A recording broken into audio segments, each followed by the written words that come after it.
Shalom, buenas tardes a todos, bienvenidos a una nueva charla. Shalom, Johnny, Maidali, Meli, Jorge, Alfonso, Nori, Diego y Ángel, Gaby, Blanca, Aníbal. Sean todos bienvenidos. Vamos a ver esta última charla de esta serie.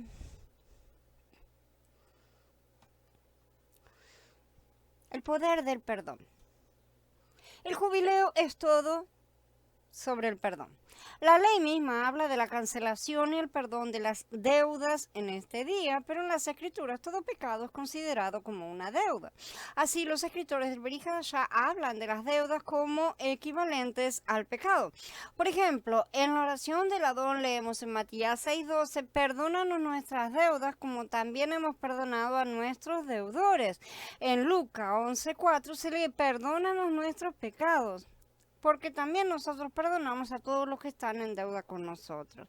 El jubileo no se trata solo del perdón de las deudas monetarias, sino también y mucho más especialmente de los pecados. Aquellos que pecan contra sus vecinos son considerados deudores de sus víctimas ante los ojos de Elohim y su ley. Todas las víctimas de injusticia son acreedores y tienen ciertos derechos ante la ley de Elohim. Si claman a Elohim por justicia, él lo oirá. Shemot dice de las viudas y de los huérfanos, no maltratarán a ninguna viuda ni huérfano. Si ustedes los maltratan, yo escucharé su clamor tan pronto como clamen a mí. En la ley de Elohim, solo las víctimas tienen el derecho de perdonar el pecado. El juez no tiene ese derecho. Si un ladrón es condenado por robar $1,000, el juez no tiene derecho a perdonarlo. Debe imponer precisamente lo que la ley especifica para esa causa. Si solo la víctima tiene el derecho de perdonar el pecado, si así lo desea. Elohim ha hecho a todos los hombres víctimas de injusticia de alguna manera. Todos han experimentado la injusticia del pecado. La mayoría de los hombres se enojan y a menudo se indignan por estas injusticias, pero aquellos que conocen el corazón de Elohim y el carácter de Yeshua HaMashiach pueden aprender a lidiar con esas injusticias de una manera un tanto inusual. Ellos entienden que Elohim es soberano y que nada les sucede excepto que Elohim tiene el conocimiento y el poder para trabajar por su bien, como dice Romaniyem. Los que realmente creen esto son los que no se enojan cuando están personalmente sujetos a la injusticia. Han aprendido a perdonar a quienes les hacen mal y a regocijarse cuando los hombres los persigan. La postura de los vencedores se resume en las bienaventuranzas. Felices los que tienen espíritu de pobres, porque de ellos es el reino del cielo. Felices los que lloran, porque ellos recibirán consuelo.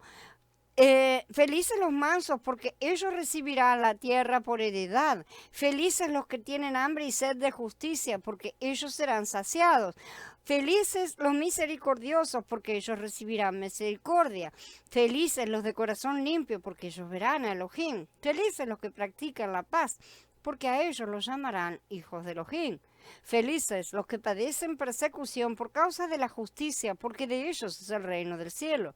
Felices ustedes cuando los insulten y los persigan y digan toda clase de mal contra ustedes por mi causa, mintiendo. ¿Que les quede claro? Tiene que ser una mentira. No puede ser una verdad y la acusación sea verdadera. Estos, sin embargo, son los vencedores. Sí, personas que han sido llamadas a un reino superior de revelación, de conocimiento y de comprensión de Elohim.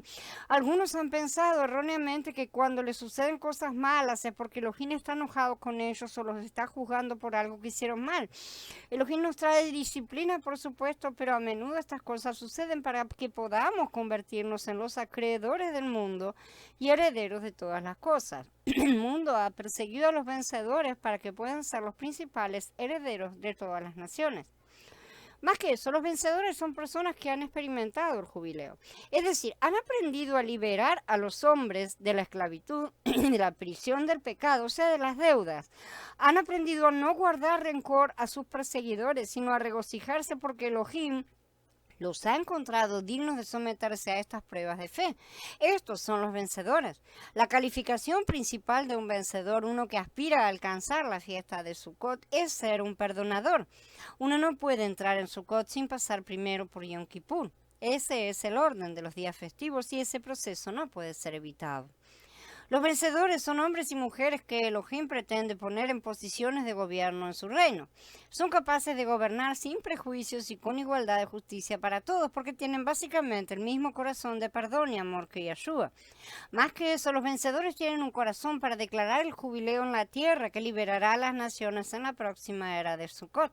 Como acreedores, o sea, como Goelim, ellos y solo ellos conservan el derecho legal de perdonar la deuda que tienen con ellos y realmente tienen el corazón para hacerlo. Han llegado a comprender que las injusticias que han experimentado les dan el derecho de declarar el jubileo en cada perdón y eso resuena en sus corazones. El poder del perdón siempre trascenderá el poder del rencor. El poder del amor siempre trascenderá el poder del pecado. El bien y el mal no tienen igual poder, no en esos conceptos en que nosotros los tenemos. Elohim y Satán no son dos dioses iguales en el universo. No hay equilibrio de poder en los cielos, no hay coexistencia de pecado y justicia. No le toca ganar a uno una vez y a otro en otra. Al final de las escrituras, el final de las escrituras describe el final de la historia de esta manera. Oí a toda criatura que está en el cielo y sobre la tierra, y debajo de la tierra y en el mar y todas las cosas que hay en ellos, diciendo: al que está sentado en el trono y al Cordero sean la bendición y la honra y la gloria y el poder por los siglos de los siglos. Los 4 seres vivientes decían: amén. Y los 24 ancianos se postraron y adoraron. Este es el jubileo y estas son las personas del jubileo. Ellos son perdonadores y enseñarán perdón a todos. La gracia depende del perdón. En la parábola de Matías, en capítulo 18, el sirviente que se negó a perdonar la deuda de su prójimo se encontró nuevamente prisionero de su deuda de 10.000 talentos, ¿no es cierto? Que era enorme.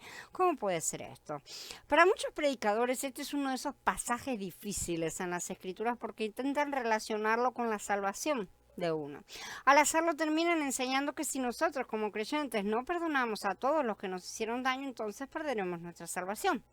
El problema con este punto de vista es que en esencia exige perfección y por lo tanto supone una carga que los creyentes no pueden soportar. Si tal visión fuera correcta, ¿quién podría ser salvado? Los creyentes ciertamente deben aprender a perdonar, pero esta no es una cualidad que ellos siempre manifiestan inmediatamente después de su conversión. La capacidad de perdonar es fácil solo para aquellos que nunca han sido perjudicados de manera importante, que no han sido demasiado lastimados o heridos según sus propias medidas. Para la mayoría, sin embargo, el perdón es posible solo durante un periodo de tiempo en el que el Ruach trabaja en sus vidas. La amargura, la falta de perdón no desaparecen automáticamente con la salvación ni la justificación de la persona. Está ligada a la capacidad de perdonar o erradicar los años de amargura en el corazón. La justificación es solo por la fe. Después de que uno es justificado, entonces Elohim comienza a trabajar en el corazón del creyente para erradicar las obras de la carne, la amargura, la falta de perdón, tantas cosas. Esto es parte del proceso de santificación, no de justificación. Por lo tanto, la parábola de Yeshua no nos enseña cómo permanecer salvos, ¿sí? No se trata de caer de la gracia, nos está mostrando la diferencia entre el vencedor y el creyente en general. Shalom, Talita, Shalom, Amaranta, Claudio, Aníbal. Bienvenidos. Los vencedores son los perdonadores. Si aspiramos a ser parte del remanente que no será vendido como esclavo al final de esta era, debemos conocer y practicar la ley del jubileo de nuestra vida personal. Si no, serán vendidos en una especie de cautiverio y como Israel bajo Moshe morirán en el desierto, sin recibir la herencia prometida en la primera resurrección. No necesariamente morirán físicamente, sí, pero no heredarán la vida en la cosecha de cebada. Pueden heredar una herencia de tierra en el reino, pero no recibirán la herencia de la tierra perdida por Adán, o sea, el cuerpo glorificado. Aquellos que no son glorificados en este primer tiempo designado deben esperar una resurrección posterior al final de la era de Sukkot. El remanente de los vencedores no es un grupo de superhombres y supermujeres super espirituales, ¿sí? No se trata de eso, no requiere gran inteligencia, gran espiritualidad formar parte de este grupo. No tienen que ser un gran profeta, ganar miles de almas para Mashiach o realizar grandes milagros. Solo hay un requisito, aprender a perdonar a sus deudores. La clave es la obediencia a la ley del jubileo. Porque si ustedes perdonan a los demás sus ofensas, su Padre Celestial también los perdonará a ustedes. Pero si no perdonan a los demás, tampoco su Padre les perdonará sus ofensas. ¿Qué está diciendo esto acá? Esto lo dijo Yeshua. Y esto lo está diciendo él. Y está diciendo que su sangre no va a cubrir todo. No va a cubrir sus rebeliones decididas, voluntarias, queridas, amadas, sus odios, su falta de perdón. Esas cosas no las va a cubrir. La sangre de Yeshua nos cubre en todos los pecados en los cuales nos arrepentimos de verdad. Y Él sabe, Él conoce. Parafraseando esto, si practicamos el principio del jubileo hacia los demás, Elohim hará lo mismo con nosotros, exactamente eso. Y particularmente al final del último periodo de gracia de la congregación, cuando Él hace las cuentas de la congregación, aquellos que cancelan todas las deudas de los demás serán liberados de todas sus propias deudas para que puedan regresar a su verdadera herencia. Transfiguración e inmortalidad, ¿no es cierto?, en la primera resurrección, lo que se va a recibir en la primera resurrección. La historia de la antigua Jerusalén es el patrón hacia la nueva Jerusalén. La historia de la antigua Babel es el patrón hacia el misterio Babel de nuestros días, ¿sí? Si queremos ser parte de la compañía remanente de los vencedores, debemos leer Yirmiyah 34, Matías 18, porque de esto tratan estos pasajes.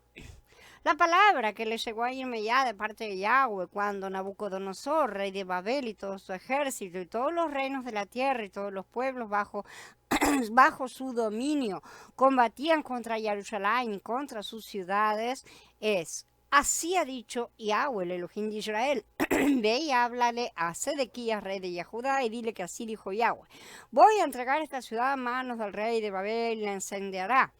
El profeta Yirmiyah le habló todas esas palabras a Sedequías, rey de Judá, en Jerusalén, cuando el ejército del rey de Babel combatía contra Jerusalén y contra las ciudades de Judá que habían quedado, contra Laquish y contra Azekah, porque estas eran las únicas ciudades fortificadas de Judá que habían quedado. La palabra que le llegó a Yirmiyah de parte de Yahweh, después de que el rey Sedequías hizo un convenio con todo el pueblo de Jerusalén para promulgarles libertad, para que cada uno dejase en libertad a su esclavo o a su esclava hebreo, de modo que ninguno retuviera a sus hermanos yahuditas como esclavos. Todos los oficiales y el pueblo habían participado en el convenio, concordaron en dejar en libertad cada uno a su esclavo o a su esclava, para no mantenerlos esclavizados más, cumplieron y los dejaron en libertad, pero después cambiaron de parecer. Hicieron volver a los hombres y mujeres que habían dejado en libertad y los sometieron a la esclavitud otra vez. Esto es como decir que perdonamos, pero seguimos dándole vueltas a las cosas en la cabeza. Entonces fue que le llegó la palabra de Yahweh, Yirmiyah, de parte de Yahweh, diciendo: así dice Yahweh, el Elohim de Israel: yo hice una alianza con sus padres cuando los saqué de la tierra de Mitzrayim, de la casa de esclavitud, diciendo: al séptimo año, cada uno de ustedes debe dejar en libertad a su hermano hebreo que se les haya vendido. Cuando te haya servido 6 años, debes dejarlo ir libre. Pero sus padres no me escucharon ni prestaron atención. Últimamente ustedes se han vuelto a mí y habían hecho lo correcto ante mis ojos, y cada uno de ustedes proclamó libertad a su hermano, y ustedes habían hecho un convenio en mi presencia, en la casa que lleva mi nombre. Pero ahora ustedes se han vuelto atrás, han profanado mi nombre. Cada uno de ustedes ha vuelto a tomar a su esclavo y cada uno a su esclava que habían dejado en libertad y los han forzado a ser sus esclavos otra vez. Ciertamente así ha dicho Yahweh, ustedes no me han obedecido en proclamar cada uno liberación a su pariente y a su hermano. Miren, yo proclamo la entrega de ustedes, declara Yahweh, para la espada, para la pestilencia y para el hambre. Y haré que sea motivo de horror a todos los reinos de la tierra, haré que los hombres que traspasaron mi alianza y que no han cumplido las palabras del convenio que hicieron en mi presencia, sean como el becerro que cortaron en dos partes para pasar en medio de las mitades. A los oficiales de Yahudá y a Jerusalén, a los funcionarios, a los sacerdotes, a todo el pueblo del país que pasaron entre las partes del becerro, los entregaré a sus enemigos, a los que buscan sus vidas.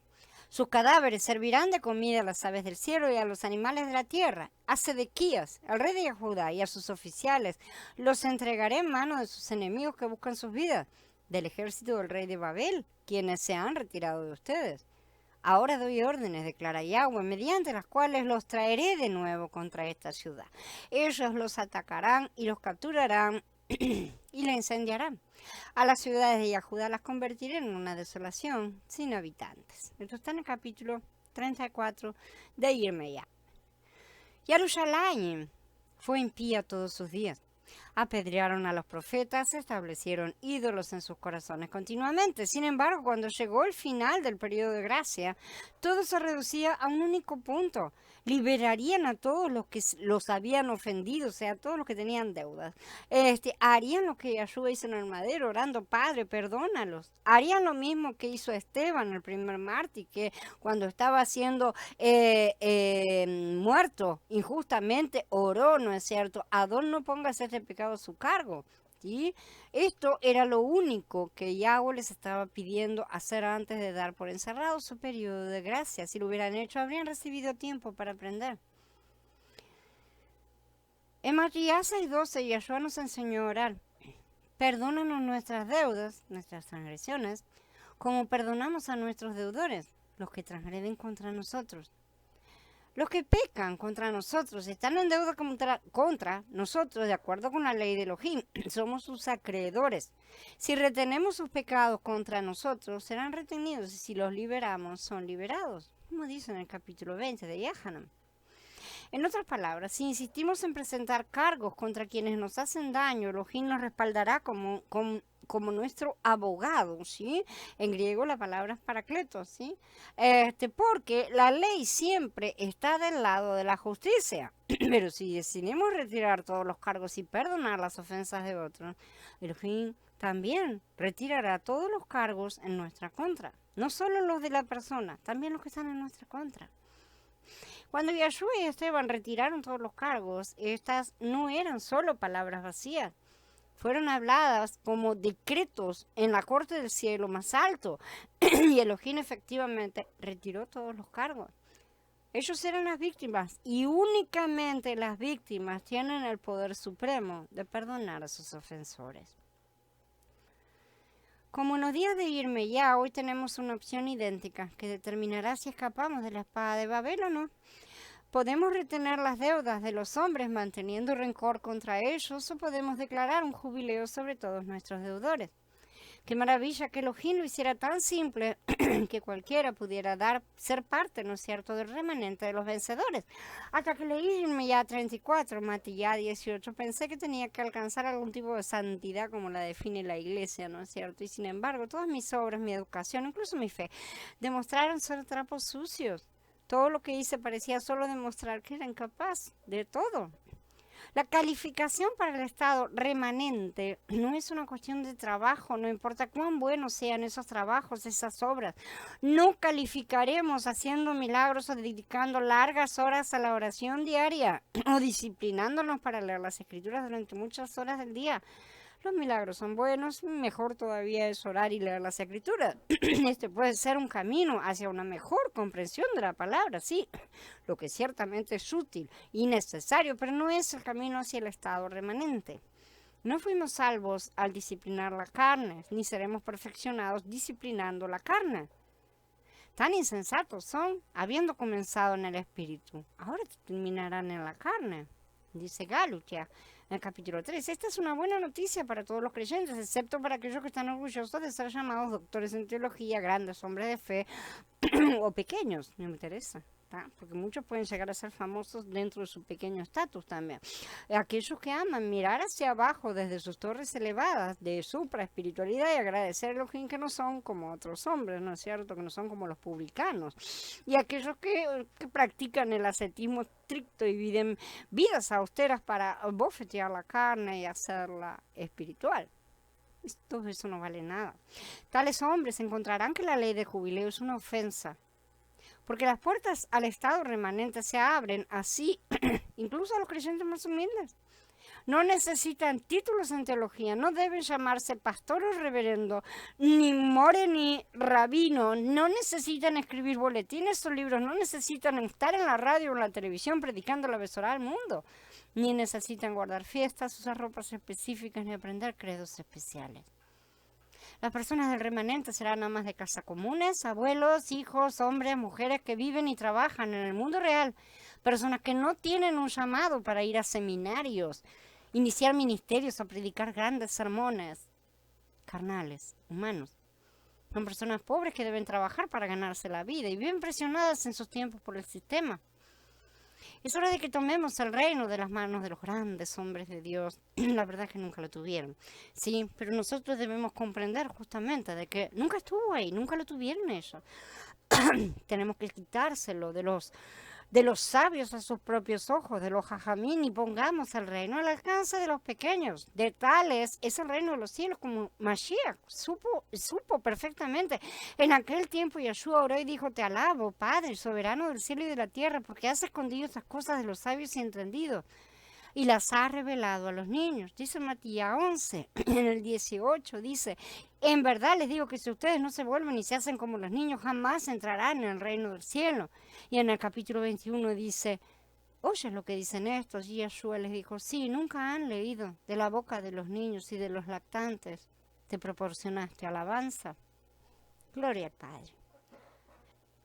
¿Cómo mantener el jubileo? Las personas son siempre personas. Somos los mismos que nuestros antepasados en Jerusalén en los días de Yirmeyá, quienes pudieron perdonar a sus deudores un día, pero se volvieron atrás al día siguiente. Es muy fácil perdonar y la mayoría de las personas lo hacen hasta la siguiente vez que su vecino los ofende, o peor aún, hasta la siguiente vez en que se acuerdan de las cosas, nada más. De repente todas las viejas ofensas vuelven a aparecer.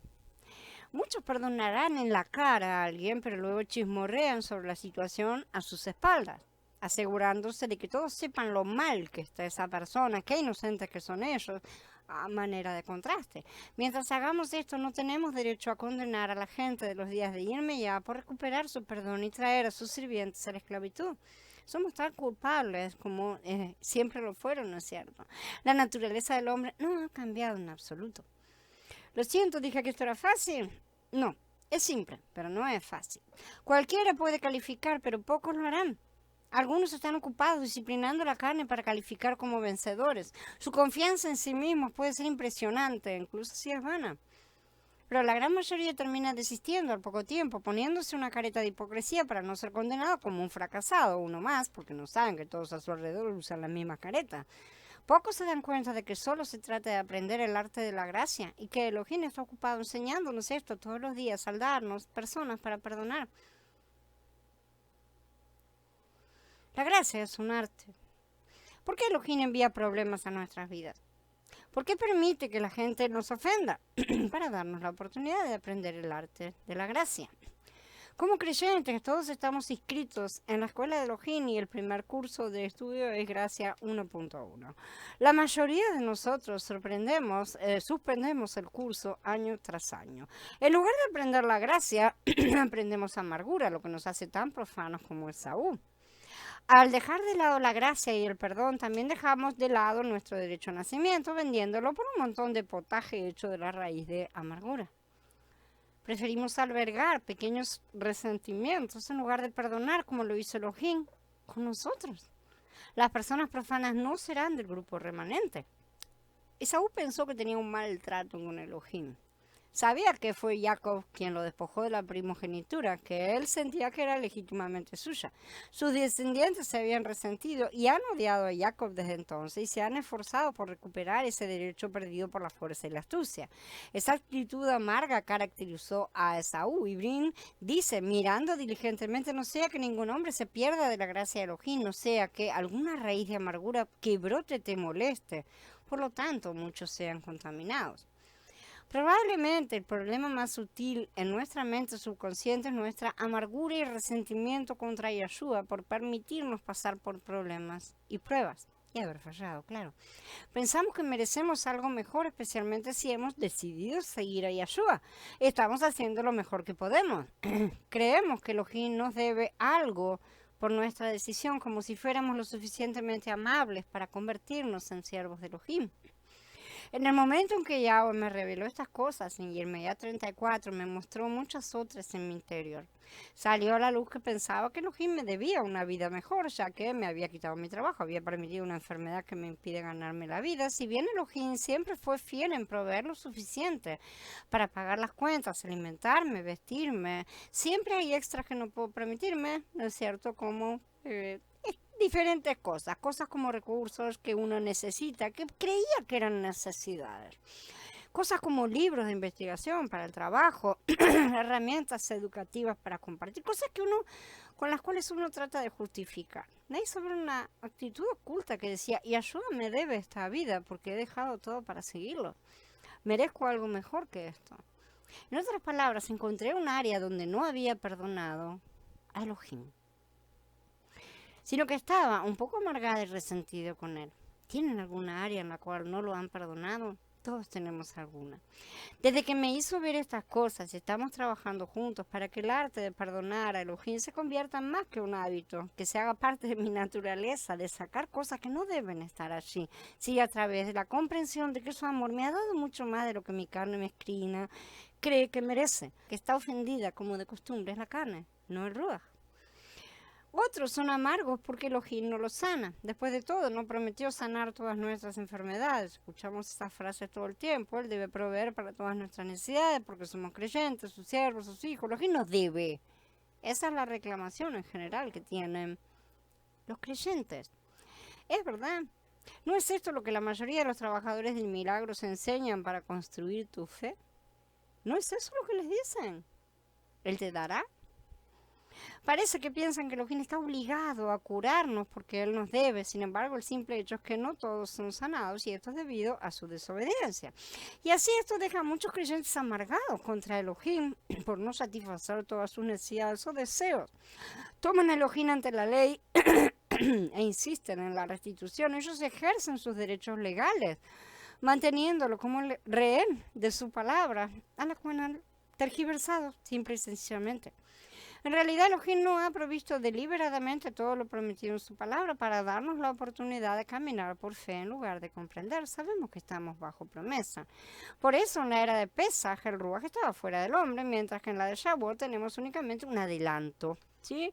También es para darnos la oportunidad de liberar a Elohim de sus obligaciones, descansar en Él, sabiendo que no importa lo que Elohim haga, Él hace todas las cosas bien. Confiar en Él. Creer en Él, de verdad. En otras palabras, estamos llamados a declarar un jubileo sobre Elohim.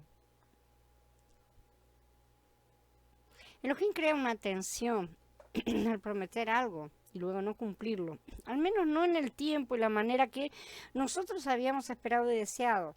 Él no promete tiempos, nunca. Pero nosotros sí los ponemos en la cabeza. De repente, reaccionamos con ira y amargura contra Elohim. Estamos heridos de que aquel que nos ama nos esté tratando mal. Pero si Él no hubiera hecho esas cosas, nunca podríamos aplicar el principio del jubileo al problema más básico de la naturaleza humana, la amargura contra Elohim.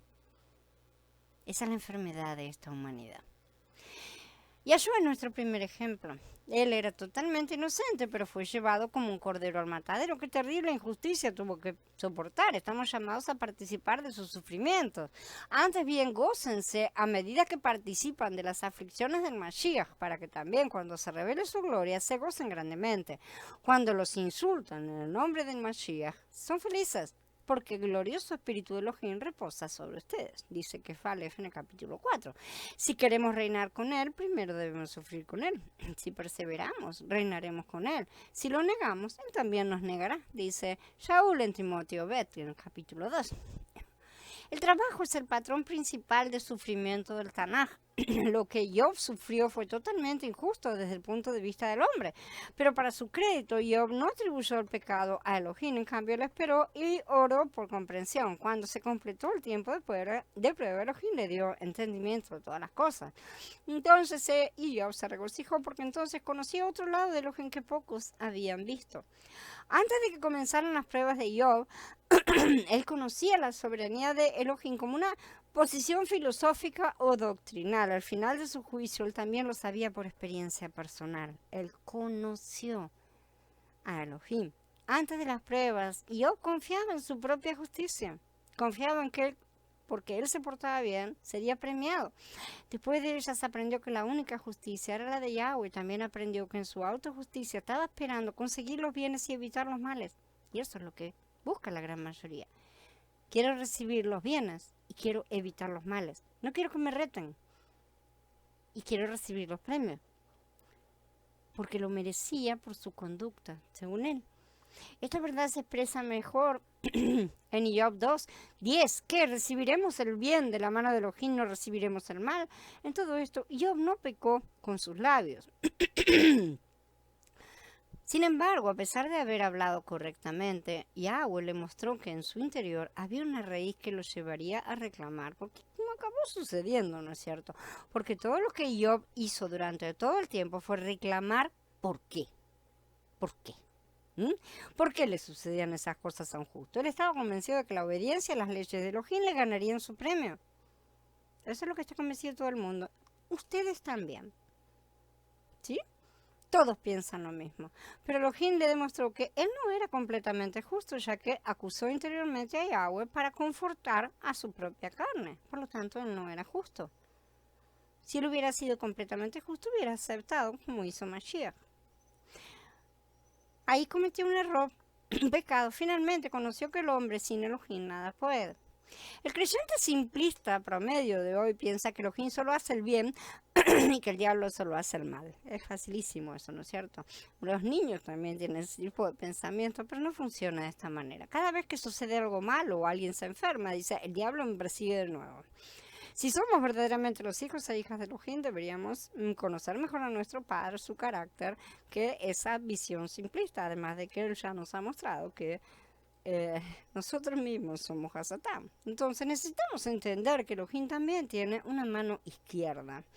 Joseph aprendió esta lección en sus años de sufrimiento en el calabozo, después que sus hermanos lo vendieron como esclavo en Egipto. Años después, cuando sus hermanos temían que tomara represalias contra ellos, les dijo en Bereshit 50, Joseph le dijo, no tengan miedo, ¿acaso estoy yo en lugar de Elohim?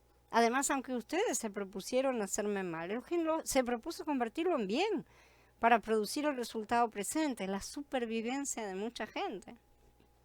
Joseph fue un vencedor, vio que Elohim tenía un propósito en todas esas pruebas y era un buen propósito. Elohim pudo haberlo salvado en cualquier momento, pero no lo hizo. Le tomó años a Joseph trabajar a través de su amargura, llegar a un verdadero conocimiento de Elohim y su carácter. Pero este pasuk muestra que Joseph no era un hombre amargo. Él había vencido. No solo había aprendido a perdonar, había aprendido que sus hermanos solo habían sido parte de un gran plan maestro de Elohim que resultaría en salvar a muchas personas vivas. Si podemos aprender a liberar a Elohim de sus injusticias temporales, como nosotros las llamamos, ¿sí? Podemos liberar la deuda de pecado que cualquier hombre nos debe. Son cosas pequeñas y nosotros no vemos toda la magnitud. Este es el verdadero secreto del jubileo. Quien no entiende eso nunca ha entendido realmente el significado de la gracia. Es como aquel siervo que no pudo perdonar la deuda pequeña. Yahshua no dijo cuál debía ser nuestra actitud cuando Elohim parece maltratarnos. ¿Quién de ustedes, teniendo un siervo que ora o apacienta, o apacienta, al volver del campo, le dirá, pasa, siéntate a la mesa? Más bien le dirá, prepárame algo de comer. ponte el del altar y sírveme hasta que yo acabe de comer y beber. Después de eso, come y bebe tú. Le da gracias al siervo por hacer lo que se le mandó. Así también ustedes, cuando hayan hecho todo lo que se les ha mandado, digan, siervos inútiles somos, porque solo hicimos lo que teníamos que hacer. ¿Con qué derecho pedimos más? Debemos tener esta actitud de humildad si esperamos ser parte del pueblo remanente de Elohim. Solo con esa actitud podemos evitar culpar a Elohim por no proporcionar lo que Él prometió en su palabra o lo que nosotros consideramos, ¿no es cierto? Son nuestras necesidades legítimas o los deseos que nosotros tenemos en nuestros tiempos. Y no podemos perdonar a Elohim, ¿cómo podemos perdonar a nuestro prójimo? Y si no perdonamos a nuestro prójimo, ¿cómo podemos celebrar verdaderamente el jubileo de Elohim?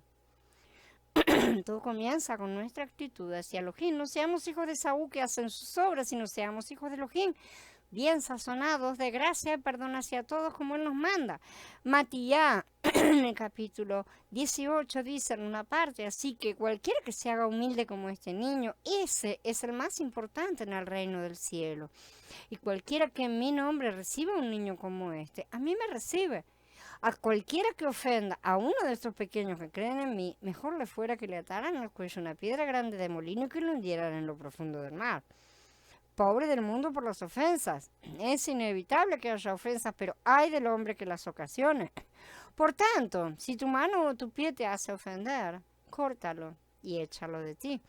Te conviene más entrar en la vida cojo o manco que teniendo dos manos o dos pies ir a parar a la gehenna. Y si tu ojo te hace ofender, sácalo y échalo de ti. Te conviene más entrar en la vida con un solo ojo que teniendo dos ojos ir a parar a la gehenna. Un poco más adelante agrega, por tanto, si tu hermano comete un pecado, ve y amonéstalo, pero privadamente, solo entre tú y él. Si te hace caso, habrás ganado un hermano. Pero si no te hace caso, lleva contigo a uno o dos más para que todo asunto conste según la boca de 2 o 3 testigos. Si no les hace caso a ellos, dilo a la congregación, y si no le hace caso a la congregación, considéralo como un gentil y publicano. En verdad les digo que todo lo que ustedes prohíban en la tierra habrá sido prohibido en el cielo, y todo lo que permitan en la tierra habrá sido permitido en el cielo. Shalom Devi.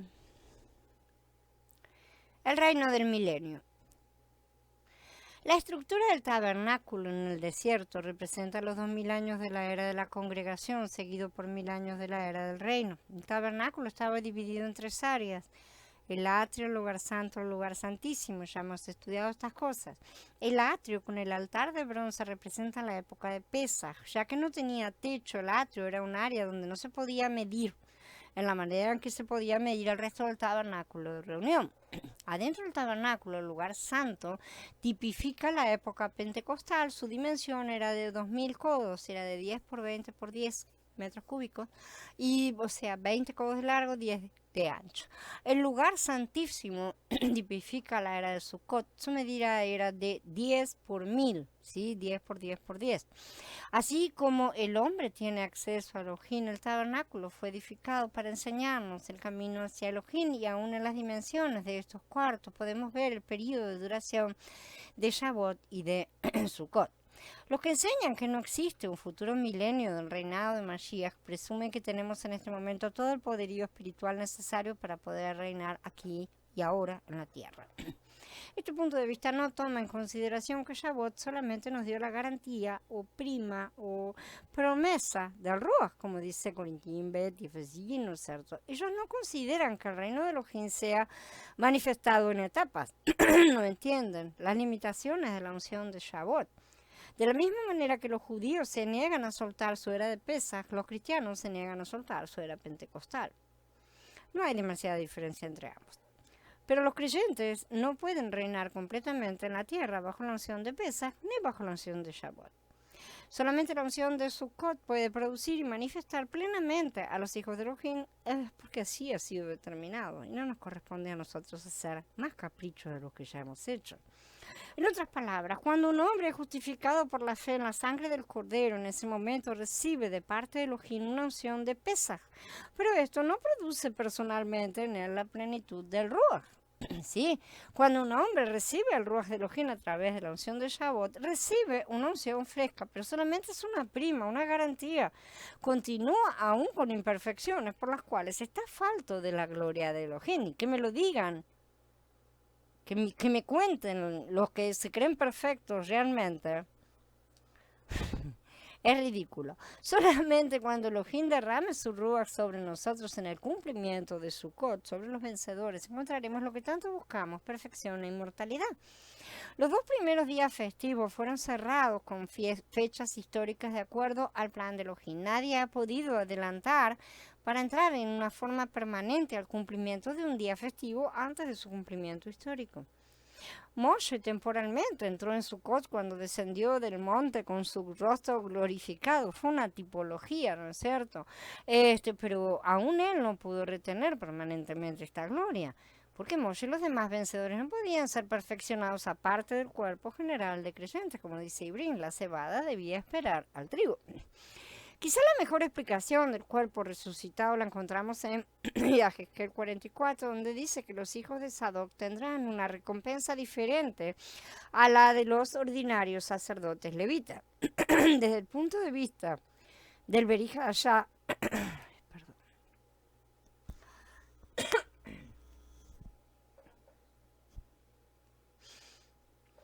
Desde el punto de vista del Berija Ashá, los hijos de Sadoc representan la orden de Melquisedec, esos que heredarán la primera resurrección. Estos se diferencian de los levitas que representan al resto de la congregación.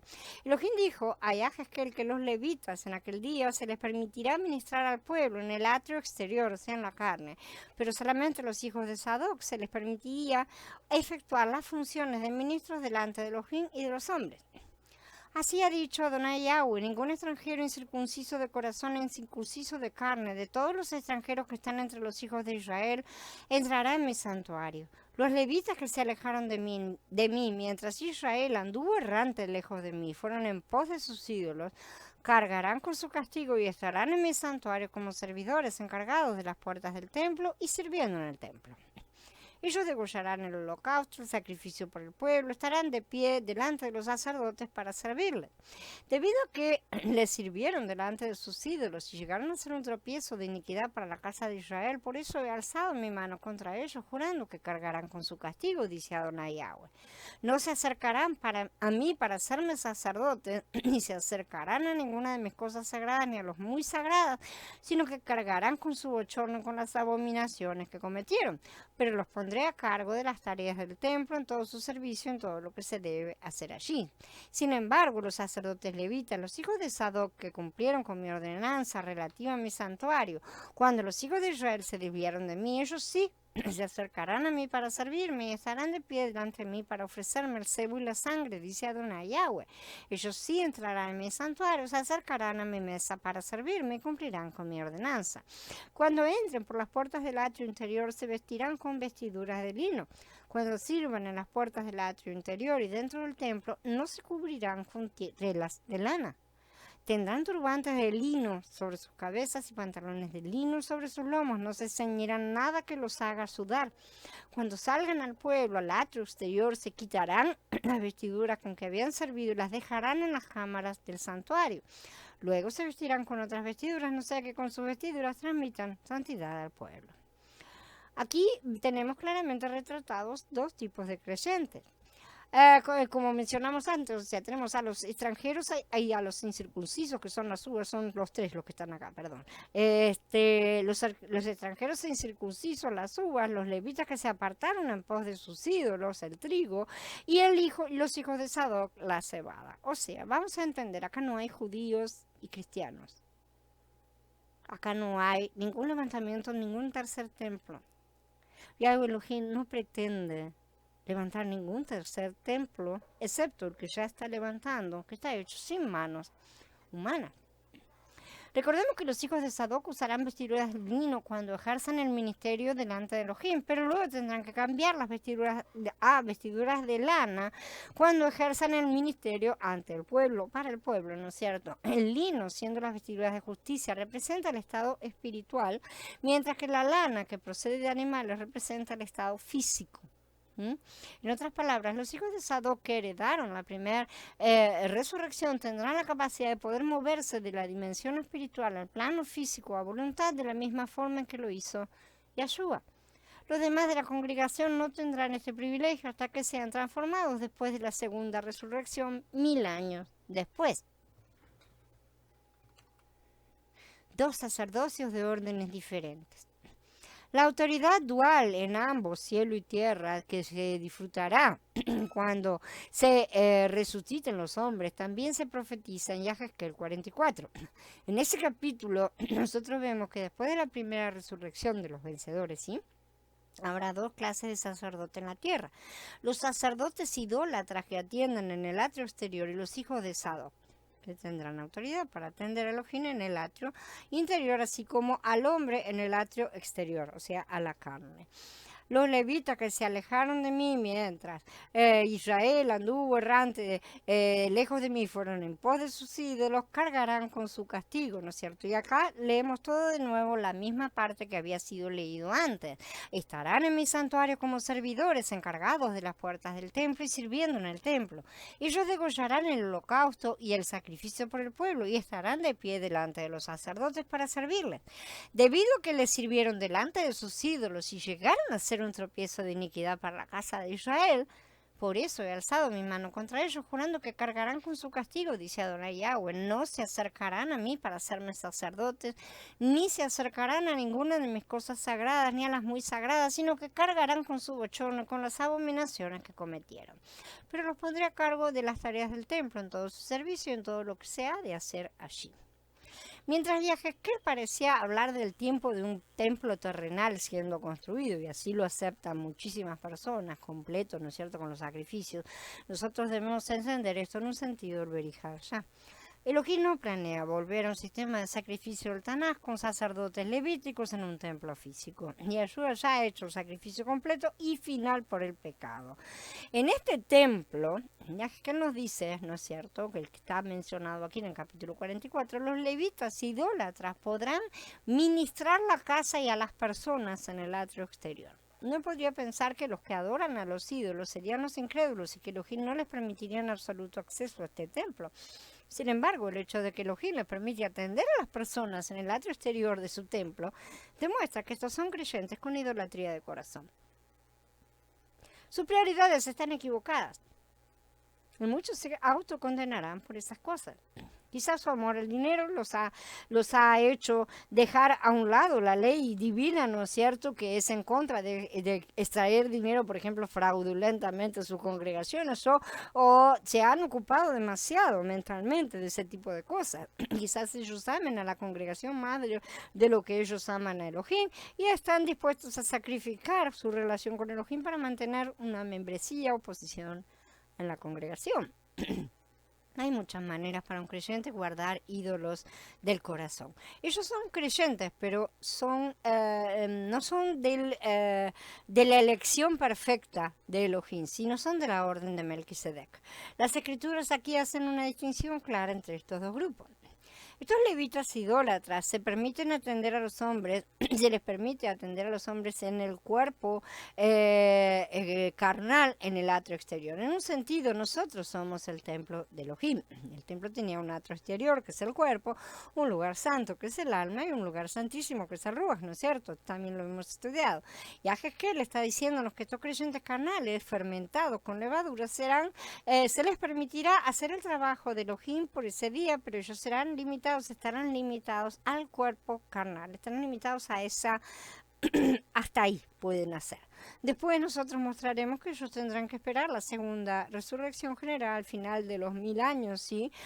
Solamente entonces ellos serán levantados o cambiados en un cuerpo glorificado cuando lo sean todos, espiritual del mismo tipo que Yeshua tenía. Y Yahezkel sigue para contarnos de los otros sacerdotes, los hijos de Sadoc, ¿sí?, que son los de la orden de Melquisedec, quienes serán permitidos para ministrar a Elohim en el santuario interno, o sea, el reino espiritual, ¿sí? Así como a las personas en el otro atrio, también las pueden ministrar a ellas, ¿sí?, el reino terrenal en un cuerpo físico. Yahezkel dice, continúa hablando, Sin embargo, los sacerdotes levitas, los hijos de Sadoc, que cumplieron con mi ordenanza relativa a mi santuario, cuando los hijos de Israel se desviaron de mí, ellos sí se acercarán a mí para servirme, estarán de pie delante de mí para ofrecerme el cebo y la sangre. Ellos sí entrarán en mi santuario, se acercarán a mi mesa para servirme y cumplirán con mi ordenanza. Cuando entren por las puertas del atrio interior, se vestirán con vestiduras de lino. Cuando sirvan en las puertas del atrio interior y dentro del templo, no se cubrirán con telas de lana. Tendrán turbantes de lino sobre sus cabezas, pantalones de lino sobre sus lomos. No se ceñirán nada que los haga sudar. Cuando salgan al pueblo, al atrio exterior, se quitarán las vestiduras con que habían servido y las dejarán en las cámaras del santuario.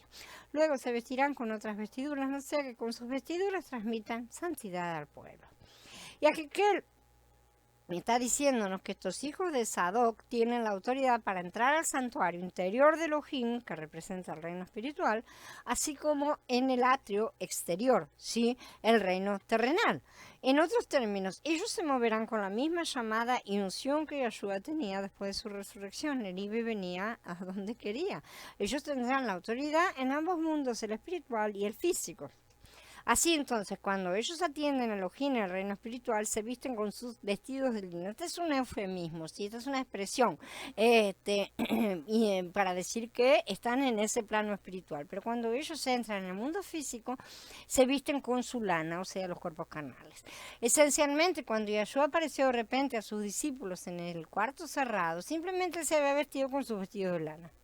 Lana viene de los animales, lino de las plantas, ¿sí? En sus vestidos de lana, él le mostró sus manos, sus pies a sus discípulos, comió pez, comió miel en su presencia. Cuando terminó de atender a sus discípulos en el atrio exterior, vestido de su lana, simplemente se vistió con sus vestidos de lino, o sea, el cuerpo espiritual, entró en el santuario del cielo y desapareció delante de sus ojos. En la primera resurrección, los vencedores que son levantados de la muerte serán los de la orden de Melquisedec bajo Yeshua, el sumo sacerdote de esta orden. Ellos atenderán a Elohim y a hombres en ambos reinos, cielo y tierra. Habrá una comunicación realmente, aunque no será todo en plenitud total que llega al final. Con contraste, sin embargo, estarán esos sacerdotes idólatras, cuya idolatría el corazón los inhabilitó en la primera resurrección. Después de que ellos se hayan arrepentido, Elohim les permitirá atender a las personas en la tierra, sí, pero ellos tendrán que hacerlo con las limitaciones de la carne durante los próximos 1000 años, el tiempo que le toque a cada uno.